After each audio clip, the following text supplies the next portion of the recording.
Nandito tayo sa Tumana, Marikina. O, ayan o. Ito yung motor ko. Nandito tayo sa isa sa mga magagandang bike shop dito sa Tumana. Ayun. Nakita natin yung, papakita ko sa inyo yung mga pyesa. Ayan o. Meron sila ditong mga ano eh. Meron sila ditong mga iba-ibang klaseng mga ano, mga cranks. Ayan o. Meron sila ditong Shimano Deore XT. Ayan o. Mga 32, mga 32 pala yung tip nito. Ayan, puro 32. Ayan, may 34 din pala. Tapos, meron silang ano dito, Ultegra. Ayan, Deore 1x direct mount tsaka tanky. Ayan. Galing tayo dun kanina sa ano, sa Tumana kanina kasi hindi tayo ano, galing ako dun kayo sa Tumana sa Tribe. Tsaka dun sa isang shop dito sa Tumana. Wala akong makitang ano, wala daw silang 1x na square paper. Ayan, kaya dito tayo ngayon sa shop nila. Ayun, may mga gulong sila dito. Maganda ng mga gulong nila. Kung mga gustong punta dito, to, malapit lang dito. Kompleto sila dito. Ayun, meron sila ditong mga ayun, tinidor, iba-ibang klase. May mga tangki sila dito, may dismiss sila dito, may pack sila, may santor sila. Tapos ito yung mga frame nila. Ayun, iba-ibang klaseng frame nila meron dito. Tapos ito yung mga ano nila, mga turog mayaman nilang hub dito. Ayan, meron sila dito meat, iba-ibang klase sa meat M20 tsaka yun, mga ano sila dito, mga sword. Tapos mga ano dito yung mga chain stay protector, di ba? Yun. Ano pa kayong shop nyo, kuya? Okay, yun yung mga taga Marikina rito, yung mga gustong pumunta dito, dito na kayo magpa-build ng bike kila sir. Ayan. Ayan, pinakita na po ni sir yung ano, Crisia's Bike Shop dito sa Tumana, no, Marikina. Yung mga taga Marikina dito na naghahanap ng mga bike parts, doon na kayo pumunta. Kuya, tanong, last na question na lang. Anong oras kayo nagbubukas? 8:30 to 1:00. Everyday or may day off kayo? Everyday na kayo nagbubukas. Kasi dati punta ako dito sa Rado eh. Kaya ano. Ayun, 8 to 6. 8 ng umaga hanggang 6 ng gabi. Ayun, shoutout kay Kuya Ted. So meron sila ditong ano, meron sila ditong Ragusa 1x talaga. Ayun, wala silang bolt. Ano to, Kuya? Di na natatanggal yung chainring nito. Fix na siya. Ayan, parang MT200 pala na MT300 na ano, na crankset. May mga naka-fix. Yung kasamang bottom bracket na rin to. 1.2 na nila binibenta dito sa shop. Ito na lang inuwa natin para na ano, napapalitan lang ng chainring. Yan, narrow wide na yan parehas para hindi ka matanggalan ng kadena. Yan, Ragusa XM 700. Ayan. Tapos itong ano natin, itong pyesa natin, hindi sa atin to. Tulong natin dun sa kasama natin. Tapos yun, may mga bottom bracket sila dito. So, nabili ko lang to ng 1,350 dito sa shop nila. Yung mga gusto magpunta dito sa Tumana, dito lang banda sa may kanan lang po. Pag tinumbok nyo yung dulo doon, pababa na yun, tingin kayo sa kanan. Bali, may magagaanan kayong shop dito, dalawa, bago kayo makarating dito. Ito lang talaga yung shop na, ano eh, na alam ko talagang ano, nilalang shop talaga dito. Kasi sa mga maraming supply ang pagdating sa Shimano. Eh, ang dami nilang Shimano rito. Iba-ibang mga ano, meron sila dito ng Shimano RD, oh, mga RD sila dito. Iba-ibang klase, may mga ano sila, disc brake rotor, meron silang Shimano, may Deore sila, tapos meron silang SLX. Ayan, iba-ibang ano talaga. Bukas parating pa yung ano natin. Parating yung tinidor natin na rigid fork na bakal. Kaya napakagastos talaga itong batang ito, pero makita ko lang yung mukha niya, masaya na rin ako. Pagka nakatulong tayo sa isang rider natin. A little longer than a few minutes later. Guys, kakauwi lang natin guys, galing sa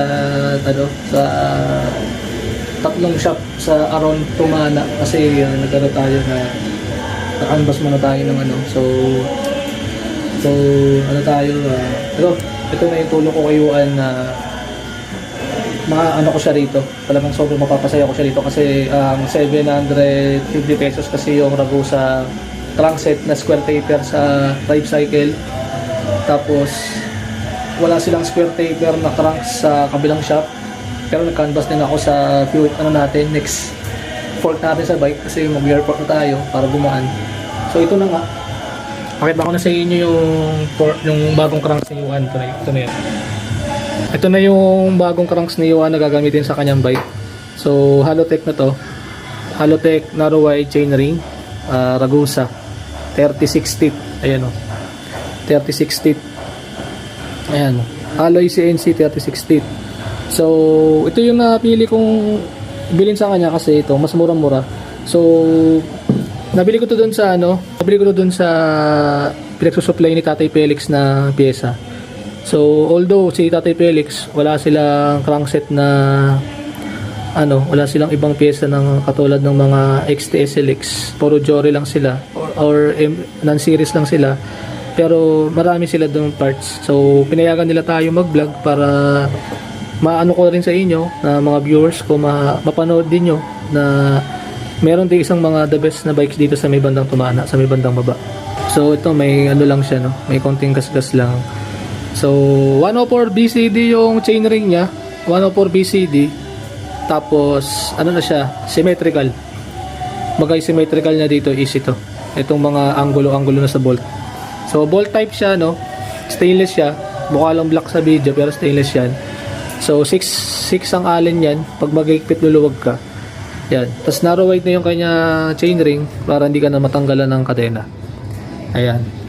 Tapos sama na yung sama na yung bottom bracket niya na galing Tanki. So Tanki is galing daw sa galing China daw to.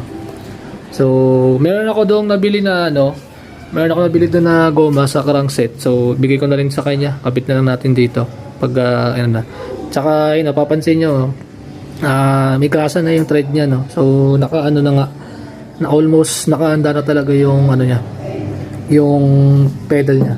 Bukas may parating tayong rigid fork na bakal. Hindi ko alam kung 13 darating or 18. So much better kung 18 or much better bukas para at least makabit na rin natin yung rigid fork. Kasi medyo na rin yun medyo mahal-mahal ang labor nun. Sana mapantay lang yung magpagputol dyan kay Tatay Felix, baka dyan kung ano ipagawa. So ito, size 5 yung kanyang ang allen niya sa gilid. So Halotech, tapos ayan, may grasa na rin din sa gilid para in case na handa na siya, hindi na kayo maglalagay ng grasa. So Halotech 24mm spindle. Tapos ito di ko sure kung size 8 yung bolt type. Tanggalin ko lang muna yung bolt type niya. So matagal yung matigas yung bolt type, hindi matanggal. So yun lang, lang yung bolt matigas, hindi ko maluwagan. Ayan. So yun lang yung mga ko. So happy na to si Yuan kasi Halotech na siya. So means ang ikot kasi ng Halotech is mas smooth kaysa sa square taper, kasi square taper is bulitas lang talaga. Kung pang ball bearing lang. Hindi ka tulad ng seal bearing is talagang naka-welding na sa may pinaka-bearing. And mas maganda kasi padyak ang Halotech. Any kind of brand of Halotech, Shimano, SRAM, or any kind of brand na Ragusa, Tanki, IXF, whatever, basta naka-Halotech guys, iba yung iba ikot nun. Kasi based on my experience nung ko ng Shimano SLX, nag-upgrade ako nun. Maganda, iba ikot tsaka mas magaan. Kasi pag mas mahal ang pyesa, mas magaan. So ito parang ganun din, medyo din.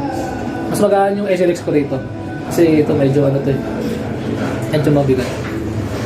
So yun, tatanggalin na natin yung 3x niya na bottom bracket. Tatago na rin niya yung 3x na cranks.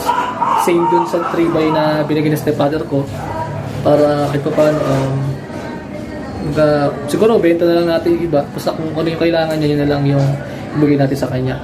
Include yung sprocket niya na cogs na submit na tayo na 9 speed.